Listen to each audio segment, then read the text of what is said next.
현대백화점 2022년도 3분기 누적 실적을 스로프트 회계로 분석을 해서 소개를 하도록 하겠습니다. 매출은 10.8%, 영업이익은 59%가 증가했습니다. 내용이 좋았다고 생각하시면 구독, 좋아요 꼭 부탁드리고 1.5배속을 보시기 바랍니다. 원가회계 손익을 먼저 말씀드리면 매출이 1조 2천억 원대로서 전년 동기 대비 10.8% 증가했습니다. 매출 원가가 1.8%밖에 증가를 안 했어요. 그래서 그 매출 총이익이 13% 증가하고 판매관리비 5.7%밖에 증가를 안 했으니까 영업이익이 좀 많이 오른 거로 정산이 됩니다. 결산이 됐습니다. 59.6% 이익이 증가한 것으로 그렇게 결산이 됐습니다. 스로프트 회계가 분석한 내용은 매출에 비례하는 매출 재료비는 그 1.5% 증가했습니다. 거의 뭐 상품이니까 그 유사할 겁니다. 그 매출 재료비가 매출원가라고 뭐 해석을 해도 크게 차이는 없는데 약간의 지금 현재 그 차이는 있습니다. 그리고 그 스로프트 환산 재고가 21% 증가했다는 것은 매출 증가보다 더 증가했다는 것은 스로프트 쪽에서는 좀 바람직하지 않은 재고 관리의 결과다 이렇게 보고 있고요. 스로프트 12.8% 증가했고 그 스로프트 율로는 1.5% 상승했습니다. 마진율이 상승했다는 얘기죠. 그리고 운영 비용이 5.8% 증가했습니다. 그 결과 TOE 생산성은 0.08포인트 상승하고 영업이익은 1907억 원으로서 59% 상승했습니다. 원가 회계 영업이익보다 18억 원이 적은 수치입니다. 이것은 상품의 기타 상품이라고 얘기해도 되겠네요. 상품이 증가했기 때문입니다. 재고자산 명세에서 보면은 그 상품이 192억 원이 증가했어요. 나머지는 뭐 그 소소한 것들이고요. 그 다음에 이제 그렇게 되어 있습니다. 근데 이제 여기 참고적으로 이것도 말씀드리면은 이렇게 회계 단위로 제가 표시 안 한 이유는 일부러 그런 게 아니고 문자 속성으로 그 현대백화점도 입력해서 분석을 위해 숫자 속성으로 재입력을 한 수고를 하게 만듭니다. 그 정보 이용자들한테 애를 먹이고 있는 거죠. 종전에 재룡전기를 분선 소개를 했는데도 마찬가지였고요. 그래서 이 제 수준의 그 아재 개그식으로 친절한 금자씨한테 가서 좀 친절 교육 좀 받고 와서 좀 해봤으면 또 멋있는 그 비유가 있었으면 좋겠습니다만은 어떻게 보면은 그 괘씸죄 같은 거죠. 숫자를 어떻게 왜 그 정보 이용자들이 이용 못하게 그렇게 저장할 때 그런 방법이 있을 거예요 아마. 비용의 성격적 분류 내용에서 그 재고자산의 매입으로 되어 있으면은 회사의 재고자산의 변동 범위 기준은 전체 재고자산이다. 아까 그 재고자산 내역에 저장품하고 그 다음에 이제 그 소모품이 있는데 그게 그 금액이 얼마 안 되니까 어쨌든 전체 재고 자산이라는 얘기고요. 마이너스는 그 재고가 증가하겠다는 뜻이죠. 그러나 이제 그 일반적으로 그 상품 유통업은 이제 원칙적으로 가공비가 배부되는 게 아닌데 밑에 나와 있는 대로 가공비가 229억 원 집행이 됐고 이게 9.1% 증가했는데 가공 비율이 9.6%, 9.4% 이렇게 그 각각 계산이 됩니다. 이것은 그 상품이 들어오면은 뭔가 이 현대백화점에서 추가 작업을 통해 가지고 제 상품을 좀 가치를 애드시켜서 좀 더 그 판매한다 이렇게 이제 해석이 될 수 있을 것 같아요.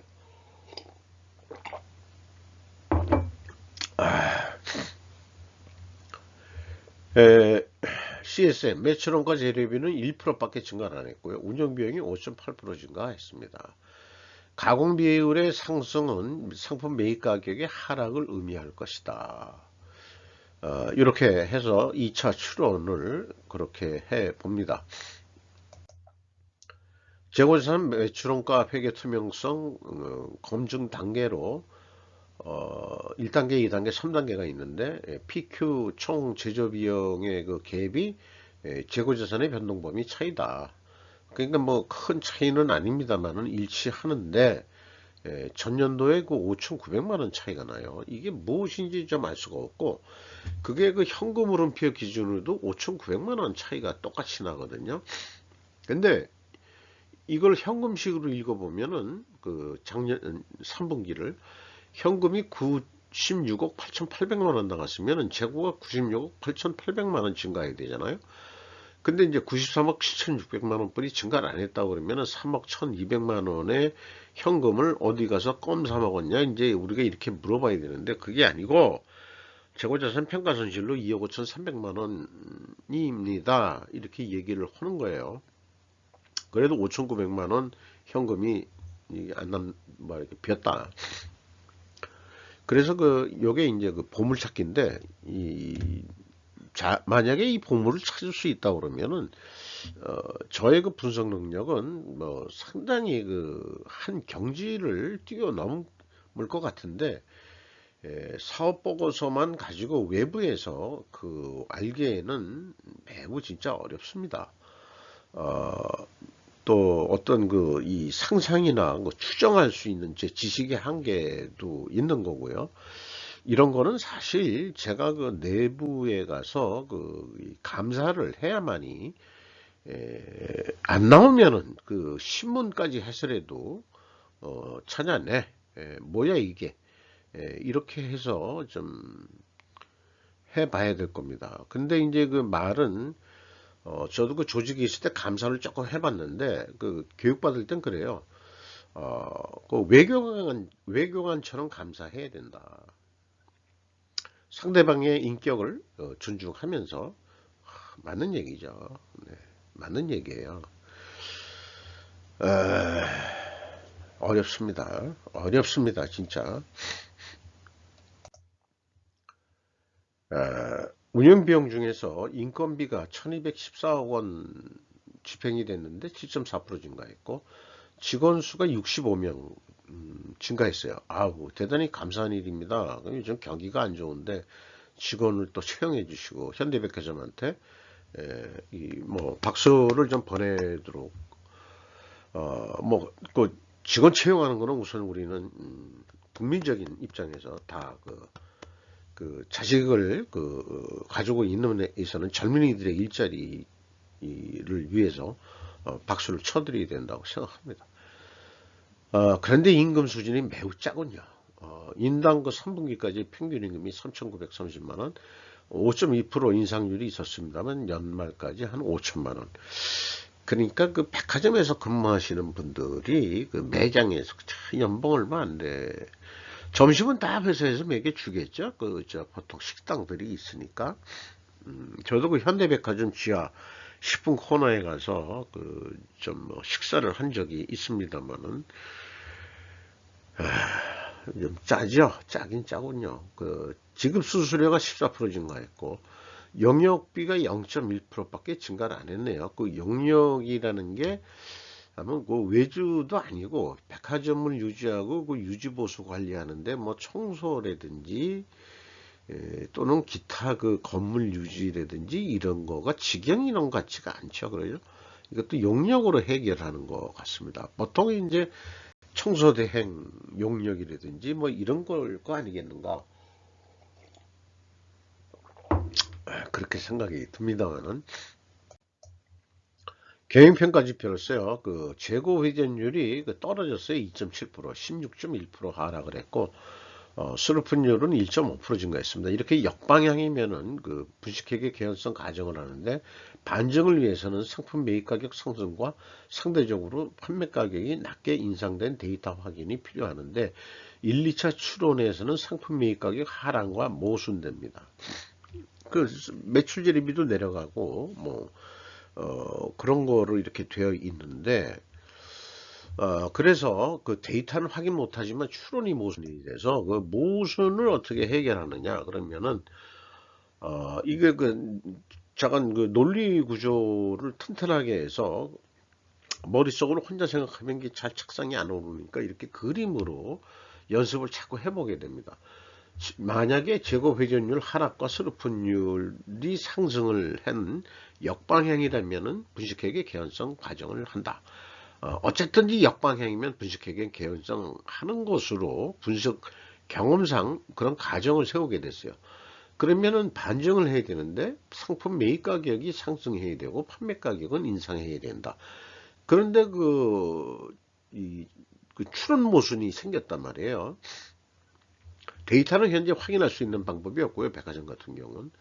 그 반증을 위해 필히 존재할 다른 결과가 있어야 된다. 필연적으로 존재할 다른 결과를 찾아야 되는데 수량으로 한번 그 재고 회전율을 산출해 봐야 된다. 이런 말씀을 좀 드릴 수 있을 것 같고요. 그리고 그 롯데 쇼핑을 하면서 이제 느낀 건데, 롯데 쇼핑은 그 백화점을 재고 평가법을 이 매가법으로, 소매 매가법으로 하거든요. 근데 이 현대백화점은 재고자산 명세를 봐서 그냥 저가법으로 한 거 같다 말이죠. 그 재고자산 명세를 보면은 때문에 소매법으로 그 재고 관리를 하는 것도 아니고 그렇지만 확인을 해야 되는데 뭘로 했다고는 좀 불명하게 나와 있지는 않은 것 같고요. 그렇습니다.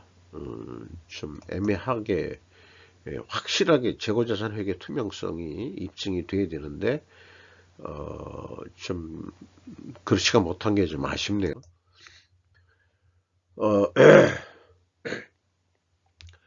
3분기까지 실적을 가지고 연말까지 매출액을 예상해 보면은 1조 5,550억 정도 하는 것으로 예측이 되는데, 그래서 그 만약에 이렇게 그냥 1조 5,500이라고 결정되면은 영업이익이 2,599억 정도 난다. 이 경우에 재고가 30% 증가한 것으로 전제를 깔고서 하는 겁니다. 그래서 원가회계는 재고가 증가하면은 이익이 증가합니다.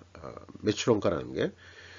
그래서 그 30%만큼 재고를 줄였을 때는 그 25억 9,900만 원이 21억 8억 원으로서 이 영업이익이 떨어진다 하는 것이 원가액의 맹점이라고 볼 수 있겠죠. 요거는 그냥 항상 보여드리는 표니까 넘어가고요. 그리고 스루폿 관점에서 보면은 그 1조 5,300억 정도 하는 거로 나옵니다. 그 있는 데이터 그대로 하면은 왜 갑자기 눈이 따가운가 모르겠네. 물을 마셔가면서요.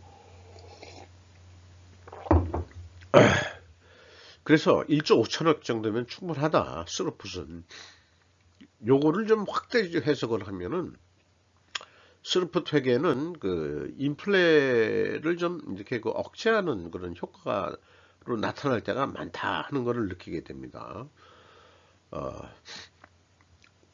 그래서 그렇게 되면 한 2,070억 정도 남는 거로 일단 예상이 됩니다.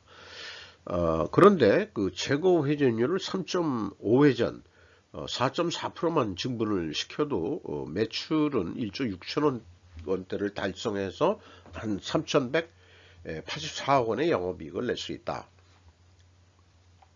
그런데 매입을 감소시켜 가지고 재고를 줄일 경우는 어떠냐? 그러면은 뭐 스루프트 회계는 큰 영향이 없습니다. 그 원가 회계하고 틀려 가지고요.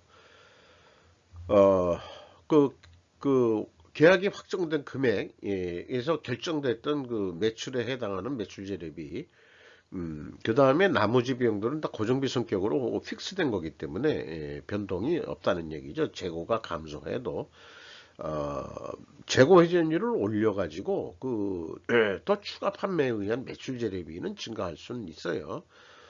그지만 재고가 뭐 많아졌다 적어졌다는 하고는 전혀 스로프트에게는 관계가 없는 거니까 뭐 이것이 이제 그 미래의 그 아주 그 바람직한 손익 방법이다라는 것을 지속적으로 제가 지금 그 홍보를 하고 그러고 있는 거죠.